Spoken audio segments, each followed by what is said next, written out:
Hello guys, welcome back to shine studio. ఈ రోజు మనం నెక్లైన్ కి పర్ఫెక్ట్ నెక్లెస్ గురించి డిస్కస్ చేద్దాం. పెళ్లికో ఫంక్షన్కో వెళ్లేటప్పుడు రూపాయల చీర కట్టుకున్నా నెక్లెస్ సెట్ అవ్వక లుక్ మొత్తం పాడైందా? ఇలాంటి సమస్యని మనం ఎలా పరిష్కరించుకోవచ్చో చూద్దాం. నగలు ఎంత ఖరీదైనవనేది ముఖ్యం కాదు, మీ బ్లౌజ్ నెక్ డిజైన్కి అది మ్యాచ్ అయిందా లేదా అనేదే అసలైన సీక్రెట్. ఇవాళ మనం ఏ నెక్లైన్కి ఎలాంటి నెక్లెస్ వేసుకోవాలో చాలా సింపుల్గా చూద్దాం. First V neck. మీ బ్లౌజ్ లేదా డ్రెస్ కనుక వీనెక్ అయితే దానికి పర్ఫెక్ట్ మ్యాచ్ వీ షేప్లో ఉండే పెండెంట్ చైన్ లేదా చోక వేసుకోండి. ఇది మీ లుక్ని చాలా ఎలిగెంట్గా మరియు పర్ఫెక్ట్గా చూపిస్తుంది. దయచేసి రౌండ్ షేప్లో ఉండే హారాలు వీనెక్కి వేయకండి.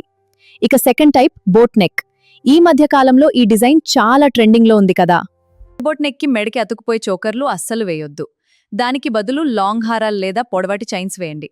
లేదా మెడలో ఏం వేసుకోకుండా కేవలం పెద్ద జుంకాలు పెట్టుకున్నా సరే లుక్ రాయల్గా అదిరిపోతుంది. ట్రై చేయండి. ఇక మన అందరి ఫేవరెట్ మరియు most common design round neck.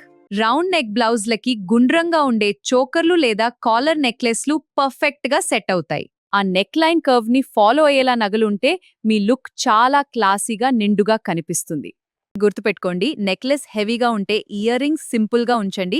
అప్పుడే ఓవరాల్ బ్యాలెన్స్ పర్ఫెక్ట్ గా ఉంటుంది. మరి మీ బ్లౌజ్ లకి మీరు ఎలాంటి నగలు మ్యాచ్ చేస్తుంటారో కింద కామెంట్ సెక్షన్ లో నాతో షేర్ చేసుకోండి. ఇప్పుడే వీడియోని లైక్ చేసి మీ ఫ్రెండ్స్ అందరికీ షేర్ చేయడం అస్సలు మర్చిపోకండి. ఇలాంటి మరిన్ని ఇంట్రెస్టింగ్ ఫ్యాషన్ మరియు జ్యువెలరీ అప్డేట్స్ కోసం మన ఛానల్ ని ఇప్పుడే సబ్స్క్రైబ్ చేసుకోండి. Bye bye.